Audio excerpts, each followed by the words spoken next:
आप सभी को मेरा प्यार भरा जय श्री कृष्ण।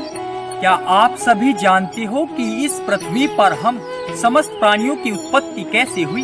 तो भाई इसे हम भगवान विष्णु के 10 अवतारों से समझ सकते हैं। तो सबसे पहले इस पृथ्वी पर केवल जल ही जल व्याप्त था और जीवन की उत्पत्ति पानी से शुरू हुई, यानी कि भगवान विष्णु का पहला अवतार मत्स्य अवतार। उसके बाद धीरे धीरे पानी के बाहर मतलब कि धरती पर भी जीवन की शुरुआत हुई, यानी दूसरा कूर्म अवतार हुआ, यानी एक कछुआ जो पानी और धरती दोनों पर जीवित रह सकता है। उसके बाद तीसरा वराह अवतार हुआ, यानी एक पूरी तरह धरती पर चलने वाला विकसित प्राणी।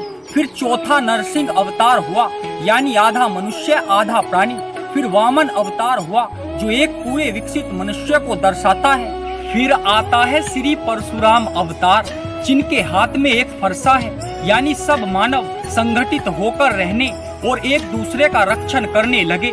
फिर आता है श्री राम अवतार जो एक शासक है, यानी कि प्रजा का प्रतिनिधित्व कराने वाले एक राजा।